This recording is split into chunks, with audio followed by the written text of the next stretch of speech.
Ya itu risiko sebagai keluarga anak sulung, dia harus merengkuh semua adik-adiknya juga yang mungkin paling paham, memahami mama, kemudian juga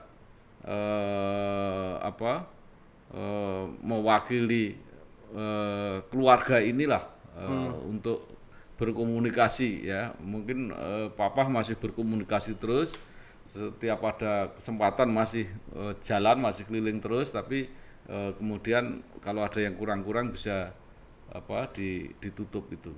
Nah, Oke. jadi sekali lagi,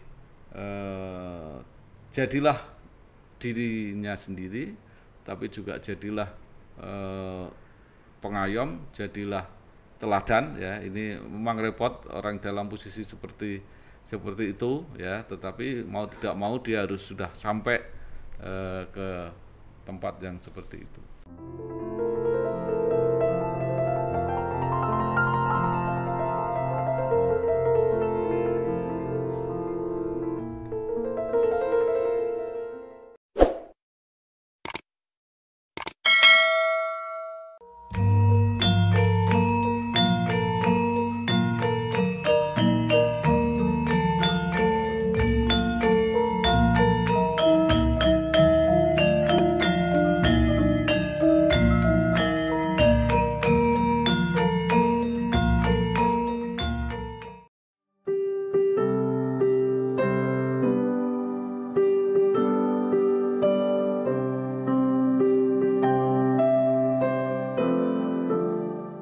Assalamualaikum warahmatullahi wabarakatuh. Kembali bersama saya Bambang YR Sadono.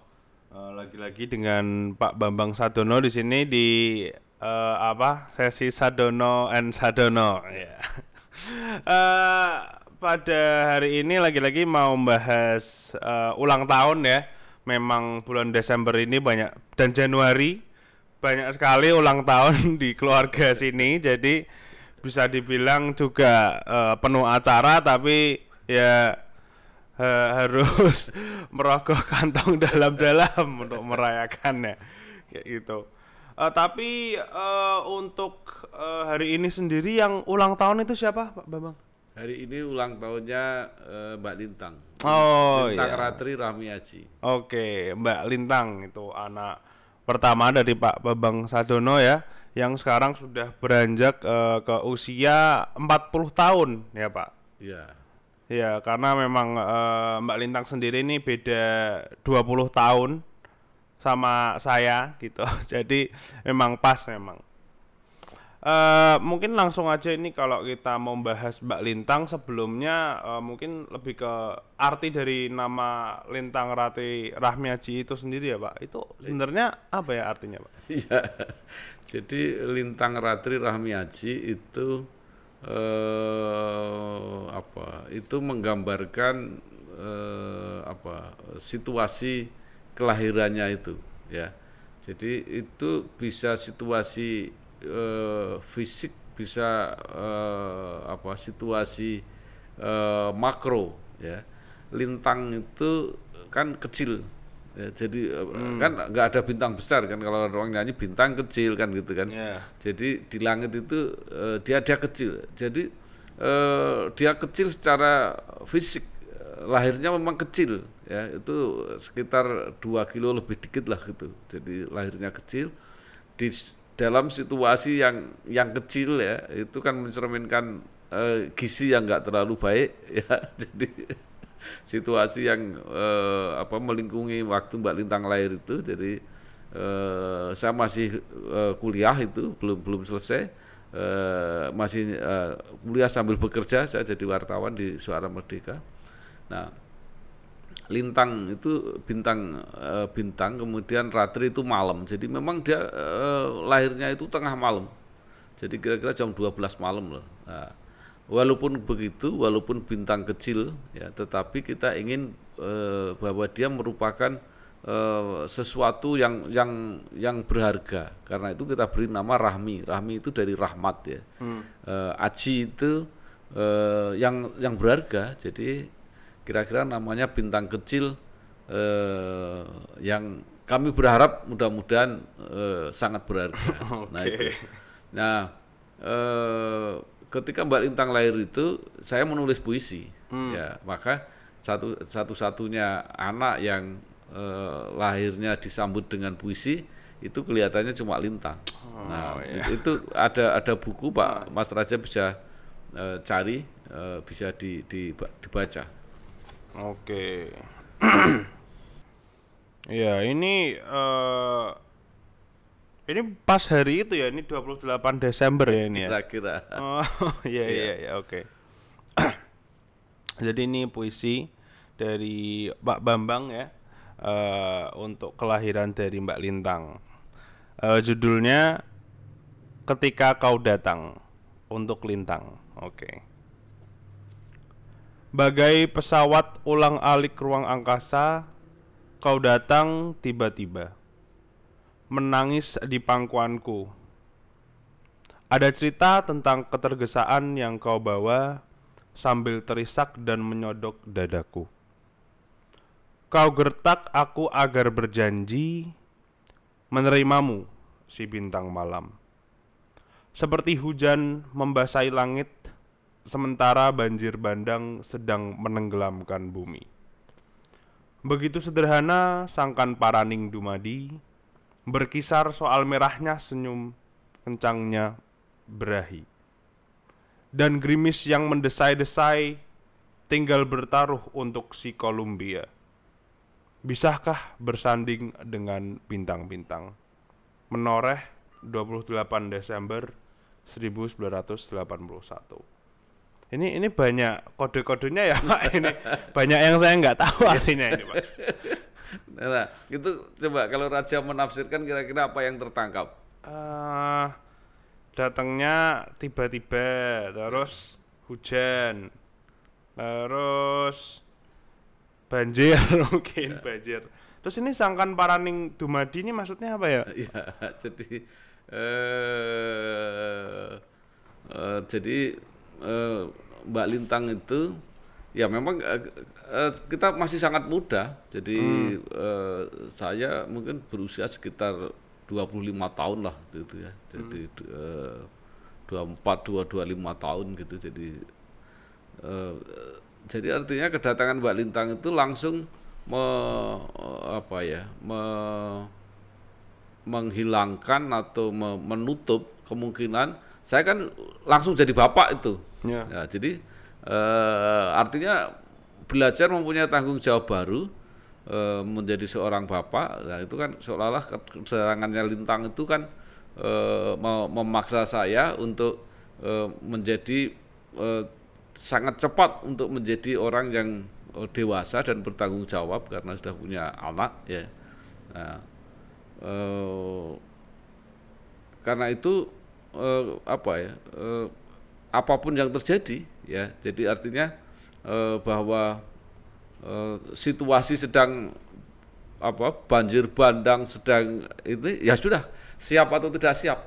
Nah, nanti pada suatu saat Raja akan merasakan ya, begitu lahir anak pertama gitu, langsung kita mungkin shock ya.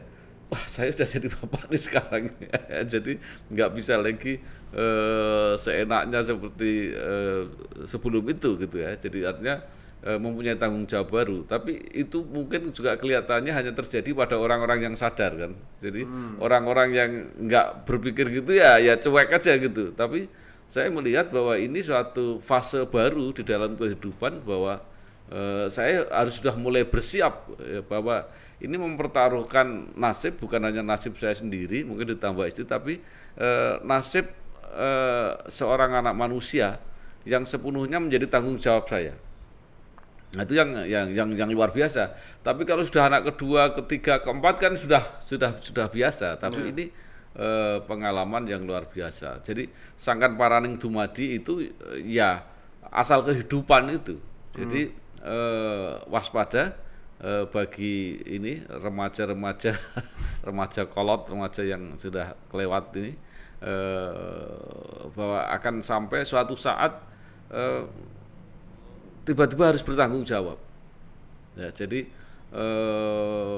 seolah-olah seperti kita nggak merasa aja tiba-tiba ada anak yang harus kita persiapkan bahwa dia akan menjadi dirinya sendiri, ya, itu menghadapi masanya sendiri.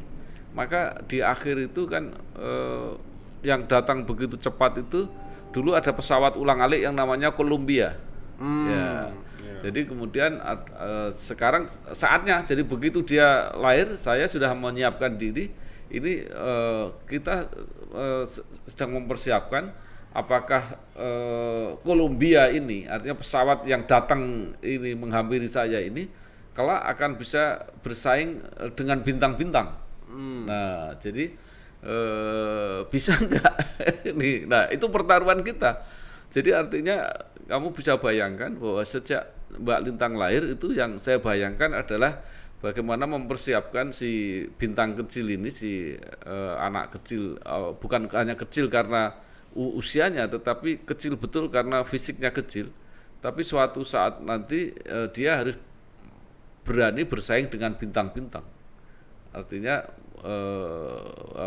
bersaing dengan semangat dan di tempat yang tinggi, itulah yang diharapkan. Jadi itulah kemarin kita membicarakan ulang tahunnya Mbak Mesti, kita juga menaruh harapan yang tinggi kepada Mbak Lintang. Ini juga sejak lahir sudah dipersiapkan, paling tidak diharapkan untuk menjadi orang yang besar. Nah, itu kira-kira. Berarti emang dari arti nama ini memang banyak harapan yang disematkan ya dari ke semua anak. Ya pasti. Tapi kalau berbicara soal Mbak Lintang ini, ya. Pada waktu kecil itu Mbak Lintang tuh anak yang seperti apa sih, Pak? Jadi orang kan lahir sesuai dengan lingkungannya, ya. Jadi Mbak Lintang itu benar-benar mengalami masa-masa yang sulit, ya. Kita cuma punya sepeda motor gitu, ya. Jadi kalau mau pergi diboncengin, ya. Kadang-kadang Mbak Lintang itu suka duduk di depan, ya. Karena itu oleh mama, Lintang itu kan waktu kecil rambutnya nggak tumbuh itu, jadi kayak gundul gitu. Nah, maka dikasih kerudung. Jadi sejak kecil nanti cari potret-potretnya itu yang Lintang pakai kerudung waktu kecil. Nah, kemudian kan dia terpaksa juga, ya mungkin dia nggak merasakan, ya, tapi merasakan bagaimana dia hidup awalnya itu di masa sulit. Saya masih kontrak di sebuah rumah, ya, di Sampangan sana. Nah, yang jadi masalah adalah begitu Mbak Lintang lahir kan mama kuliah. Ya. Nah, ini problem. Saya sejak dulu bekerja, jadi saya sejak dulu tuh nggak pernah ngurusin rumah itu. Nah, akibatnya apa? Kalau mama kuliah, Mbak Lintang itu yang kecil itu dititipkan kepada ibu yang rumahnya saya kontrak. Jadi kebetulan yang punya rumah itu jadi bersebelahan, jadi ada di situ. Nah, Lintang dititipkan. Nah, ibu itu bapaknya punya sapi, ya, di dekat situ, kemudian ibunya itu jual gorengan. Jadi Lintang itu dimomong sambil ibunya goreng itu, ya, sekali-kali ketemu sapi, wong itu dekat sekali, antara dapur dengan kandang sapinya itu dekat sekali. Nah, itulah masa kecil Lintang. Nah, kemudian kami pindah ke Krapyak, ya, ke rumah ini, tapi waktu itu masih sederhana sekali rumahnya. Mbak Lintang sekolah di Perumnas, itu ada TK di situ, jalan di situ.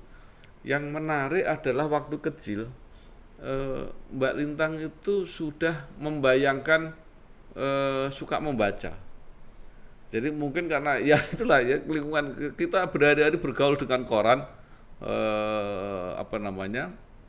saya kerja di koran, ya.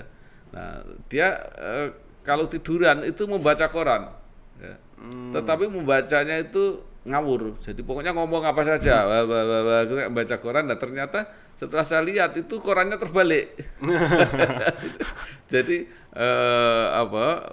penuh kreativitas, penuh imajinasi, ya, itulah Mbak Lintang ketika kecil itu tetap rambutnya nggak tumbuh, badannya kecil, maka dia menjadi pelanggan langganan dokter gizi. Dulu aja dokter namanya Dokter Darmono, itu ahli gizi, itu yang selalu memeriksa Mbak Lintang waktu kecil. Berarti malah justru nggak pendiam ya Pak anaknya Pak? Oh enggak. Jadi Mbak Lintang itu cukup kreatif dan saya masih ingat kalau nggak salah masih TK juga. Itu TK-nya mendapat kesempatan untuk siaran di radio. Mbak Lintang jadi MC-nya. Jadi yang ngomong, yang memperkenalkan yang itu. Jadi sejak dulu Mbak Lintang suka ngomong. Iya. Ya. Oke. Terus hal menarik lainnya dari Mbak Lintang itu kan kalau tidak salah Mbak Lintang itu yang satu-satunya yang kuliahnya di luar Semarang ya Pak itu. Iya. Jadi itu ceritanya gimana Pak? Gini, jadi sebelum kuliah mungkin ada hal yang tidak akan terlupakan ya bagi sejarah keluarga kita ini. Waktu Mbak Lintang kecil ya, itu sebelum Mbak Mesti lahir kelihatannya, kita membuka agen koran. Jadi membuka agen koran, kita beri nama Lintang Agensi. Jadi kata Lintang Agensi itu menunjukkan bahwa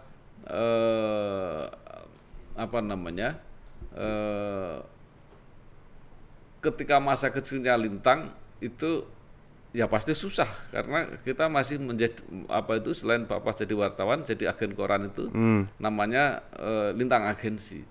Jadi itu cukup lama saya kira, bahkan itu sampai agen koran itu berakhir ketika saya jadi anggota DPR ke Jakarta. Karena itu nggak sempat ngurus, kemudian beberapa dijual. Jadi lucu itu. Kita punya agen punya langganan yang sangat monumental itu. Ya karena saya berhubungan baik dengan Rumah Sakit Telogorjo, itu punya langganan 100 suara merdeka setiap hari untuk Rumah Sakit Telogorjo. Jadi dibagi kepada pasien-pasien itu. Nah, itu yang luar biasa, itu bisa dijual itu. Jadi ketika kita sudah nggak lagi ada orang mau beli, kan dia gampang, nggak mencari pelanggan lagi, tinggal meneruskan aja. Nagihnya juga gampang karena jadi satu. Gitu. Nah, kemudian kita pindah ke Jakarta waktu itu. Jadi Mbak Lintang itu memang yang agak sering terpisah.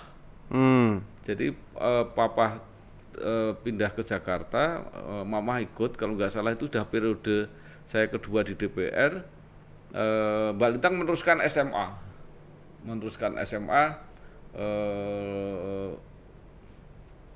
sampai selesai, baru kemudian mau nyusul ke Jakarta.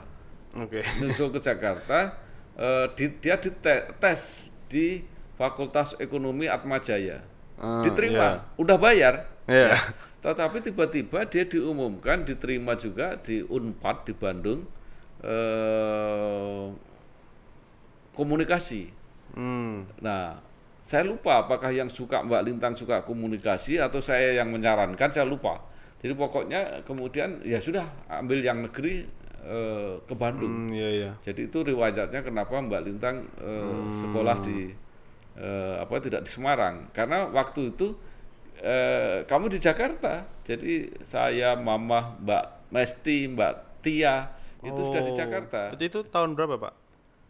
Ya itu tahun berapa ya? 9. Itu sudah 2000-an,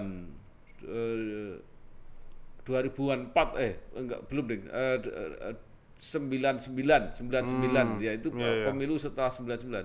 Jadi 99 2000 lah kira-kira itu. Nah, jadi Mbak Lintang itu, ketika dia kuliah di Bandung, dia kan pulang perginya nggak begitu susah karena ke Jakarta. Nah, jadi Mbak Lintang itu sering ke Jakarta. Tetapi dia kuliah belum selesai, Papa kembali ke Semarang karena tahun 2004. Papa terpilih sebagai ketua Golkar Jawa Tengah, terpaksa harus sering kembali ke itu. Jadi akhirnya ya Mbak Lintang ini banyak terpisah terus. Ya mungkin itu yang mungkin agak membedakan. Ya.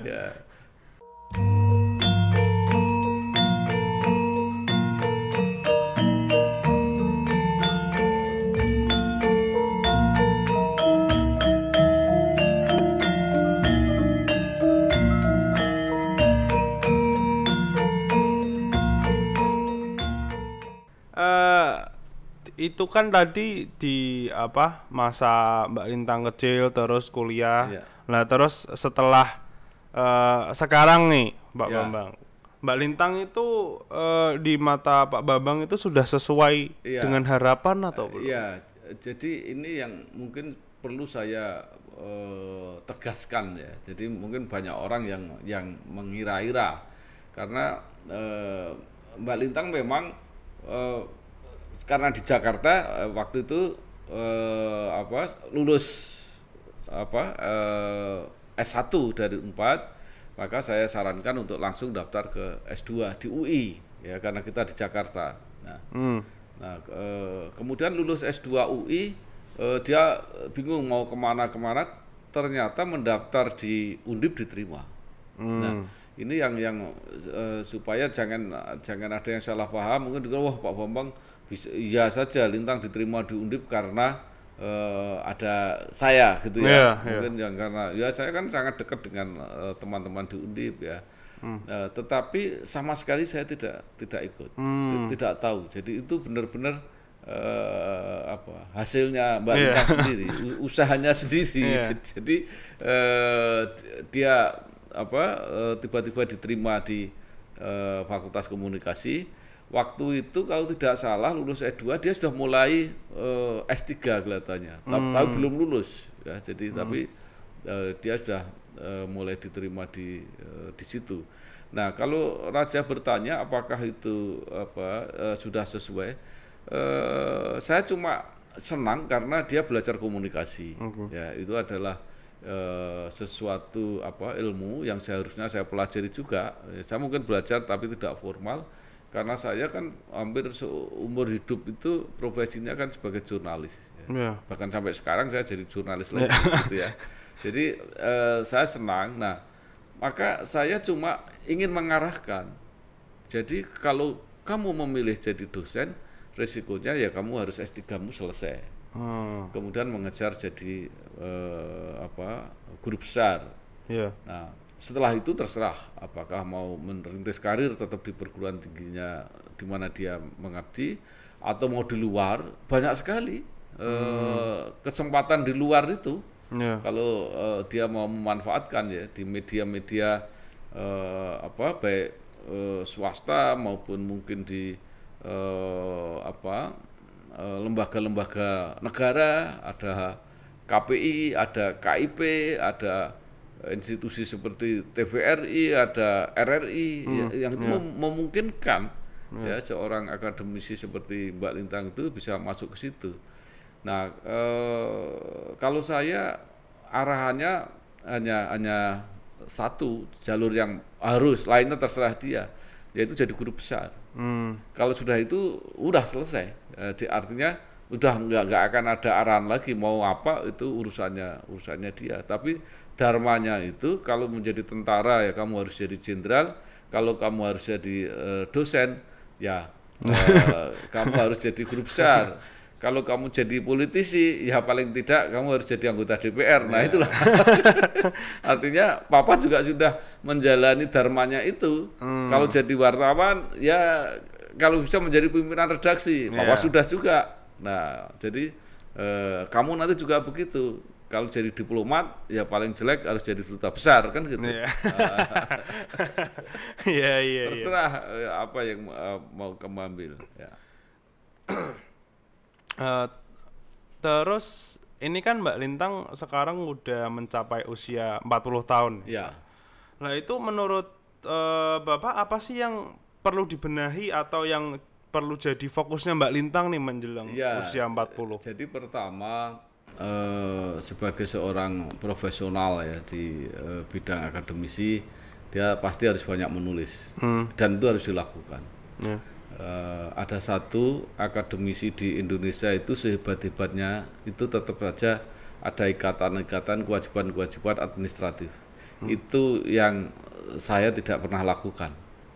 Ya, saya itu tidak pernah ngurus pangkat saya apa ya, terus saya ingat saya kerja itu nggak pernah melamar, jadi nggak pernah membuat surat kepada ini saya nggak pernah itu saya itu. Tetapi untuk Mbak Lintang saya sarankan harus mengurus itu, ya. Jangan sampai banyak sekali orang-orang, saya ingat namanya Pak Darmanto Yatman. Ini dosen yang sangat luar biasa, tapi karena nggak pernah ngurus itu, ya dia guru besarnya aja kelihatannya guru besar kehormatan, jadi bukan yang karena jalur karir itu. Nah, maka itu sekali lagi Lintang sesibuk-sibuk apapun, sekreatif-kreatif apapun di berbagai hal, tetapi jangan lupa ngurus ini masalah-masalah administrasi ini yang perlu disarankan. Tapi saran saya yang lain lagi adalah bekerja dimanapun idealisme itu harus ada, tidak sekedar mencari makan, tidak sekedar mencari nafkah, tidak sekedar mencari uang, tidak sekedar mencari jabatan, mencari pangkat, tetapi harus ada idealisme. Idealisme itu apa yang ingin dicapai, ya. Karena pada akhirnya itu goalnya itu ya harus bermanfaat untuk orang banyak, bermanfaat untuk masyarakat, bermanfaat untuk negara misalnya gitu. Nah, dia harus punya cita-cita itu, ya, satu. Nah, kedua yang sangat penting juga adalah bagaimanapun itu dia bagian dari keluarga, bahkan menurut saya inti. Ya. Seorang ibu itu adalah pendidik keluarga, jadi jangan lupa, ya, sehebat-hebatnya apa yang akan dilakukan itu tetap harus kembali. Menurut saya menekankan bagaimana mengawal pendidikan anak-anaknya. Mengenai teknik terserah, ya.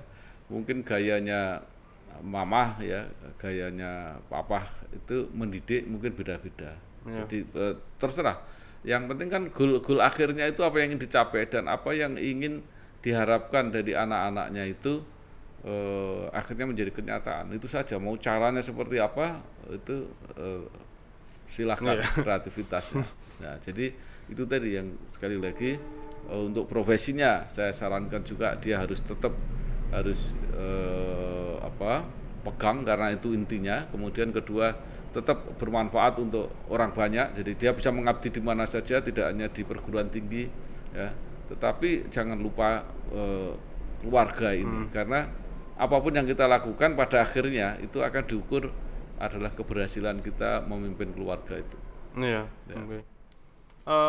Kemudian saya mau tanya lagi nih Pak soal langkah di kehidupannya Mbak Lintang. Ini kan Mbak Lintang baru saja pindah ke rumah baru ya Pak. Iya. Ya. Lah itu kira-kira apa sih yang harus dibangun atau diperhatikan di sebuah rumah baru ini? Masa kan juga bisa dibilang membangun rumah tangga yang baru juga di rumah ini ya. Iya. Jadi begini, Mbak Lintang termasuk agak terlambat, ya, agak terlambat berani mandiri berumah tangga sendiri. Nah, ini sekaligus saya sarankan kepada Raja itu ingat, bandingkan dengan Papa, ya. Papa itu begitu habis pesta pernikahan malam hari, besoknya Mama sudah saya bawa ke rumah kontrakan itu. Jadi tidak menunggu, wah sampai beli rumah sendiri, semua siap, semua itu mungkin semua orang idealnya kayak gitu. Tapi prinsip Papa enggak, karena berumah tangga itu menurut saya adalah proses belajar yang tidak pernah berhenti. Jadi kalau belajarmu terlambat itu ya nanti kamu mengalami gagap-gagap. Nah, jadi Papa itu belajar mulai dari kayak gitu, dari dapur aja nggak jelas. Saya bangun itu dapurnya, saya perbaiki dapurnya karena Mama kan mau aktif di dapur nih, ya. Mungkin belanja masih susah, pasarnya masih jauh, tapi kita belajar, kita semua belajar. Bagaimana kalau atap bocor? Jadi kamarnya Papa dikontrakan itu karena suka bocor itu kita kasih plastik. Jadi anunya itu dikasih plastik. Nah, kalau bocornya gede itu kan plastiknya kayak ngandung air itu, jadi melendung itu. Lah itu kita angkat-angkat gitu supaya airnya keluar. Nah, jadi kita belajar mulai dari kayak situ. Nah, kemudian yang luar biasa lagi yang Papa belajar itu begitu Papa beli rumah ini kan rumah orang mengatakan rumah BTN karena kreditnya melalui BTN. Itu kan bangunannya juga nggak bagus kan. Nah, kita selalu perbaiki, bikin pagar, bikin itu mulai dari nol, ya. Jadi itu memperbaiki listrik, ya, bagaimana naik ke atas itu, memperbaiki kabel-kabel, kita kerjakan sendiri. Lingkungannya jelek, bikin saluran air, bikin kita kerjakan sendiri. Nah, pada akhirnya sampai rumah ini dibongkar total, kita membangun baru mulai dari fondasi. Jadi saya tahu betul ini fondasinya kayak apa, itu rumah ini saya tahu. Nah, jadi pelajaran itu yang sulit. Jadi maka papa nggak pernah kaget kalau ada masalah apa, karena ya udah nanti bisa kita selesaikan. Iya. Ya. Jadi mulai masalah kecil-kecil, masalah listrik, masalah bocor itu udah biasa. Setiap rumah pasti akan mengalami bocor, ya. Masalah televisi, kamu televisi kayak begitu aja bingung. Saya dulu nonton televisi pakai aki. Pertama kali di rumah itu pakai aki, dan kalau nggak salah seminggu sekali harus setrum. Itu kalau aki mau habis itu TV-nya gitu. Jadi melihat gambarnya itu, wah ini aki mau habis. Jadi artinya apa yang ingin saya simpulkan adalah berumah tangga itu belajar. Jadi kamu jangan merasa wah ini nanti kita siapkan dulu ya, mau menikah ini rumahnya harus siap. Jangan, justru kalau menurut saya ini pelajarannya mama. Kalau kamu mau mencari istri, coba lihat dalam situasi kamu masih jelek dalam semua hal, ya. Masih nggak punya apa-apa. Kalau dia mau di situ, itu berarti kuat ikatannya kuat. Jadi artinya dia sudah siap susah. Kalau nanti ada masa-masa yang enak itu ya gampang gitu. Tapi orang yang susah itu kan kalau diajak susah itu susah orang itu. Nah, itu cara menilai juga, ya. Jadi jangan orang wah saya seneng sama raja karena raja ini anaknya Pak Bambang Sadono gitu. Ya, jadi harus itu kalau menurut saya. Jadi kalau tanya Mbak Lintang, ya mudah-mudahan Mbak Lintang cepat menyesuaikan, karena kita kan juga masih membimbing terus, ya. Jadi salah satu motivasi kenapa saya nggak mau berkantor di sini lama-lama itu antaranya adalah itu, supaya Mbak Lintang dan keluarga ini merasa mandiri di sini, ya, nggak diawasi, nggak dipengaruhi, ya, dia punya satu kebebasan untuk mengekspresikan dia pengen apa, itu antara. Mungkin kita langsung ke pertanyaan terakhir aja nih, Pak Bambang. Apa sih harapannya buat Mbak Lintang? Ya, saya ingin menitipkan kepada Mbak Lintang karena dia ini anak sulung, ya. Jadi anak sulung ini harus mewakili tradisi keluarga. Nah, tradisinya papa dan mama itu tradisi silaturahmi. Jadi kita ini terkenal ya karena mungkin pekerjaannya wartawan, ya. Saya suka jalan kemana-mana, ya. Saya itu setiap lebaran itu pasti keliling.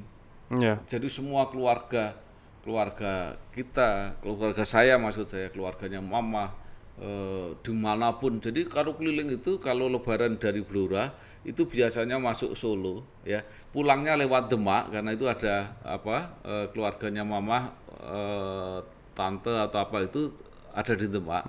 Kita mampir jalan, nanti lewat Rembang. Jadi pada waktu itu juga masih ada kamu manggilnya Eyang tapi saya manggilnya Bule, itu tinggal di Rembang. Nanti sampai Blora itu pusatnya. Habis itu jalan itu mesti lewat Gemolong, lewat Sragen. Nah, itu juga keluarga ada di situ. Nah, kemudian pasti Jogja. Ya, karena keluarga di Jogja juga ada. Nah, jadi itulah yang kami lakukan bertahun-tahun.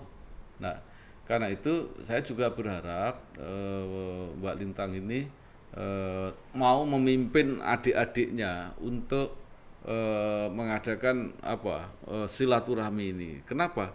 Menurut saya ini penting. Di samping ini merawat amanat orang tua, ya, ini juga penting untuk kita belajar di dalam kehidupan itu. Karena begitu kita keliling kita menemui kehidupan yang bermacam-macam. Nah, kita belajar, kok ini bisa begini ya, kok ini bisa begini ya, kok ini bisa begini ya. Itu kita jadi belajar. Jadi apa yang kemudian kita pelajari itu, maka saya tidak tahu ya konsepnya bangsa-bangsa lain ya. Tapi yang saya amati di bangsa Indonesia itu anak itu selalu jadi harapan untuk memperbaiki gampangnya status sosial, status ekonomi lah itu. Yeah. Itu perjuangan orang tua itu dilanjutkan ke anak. Ya.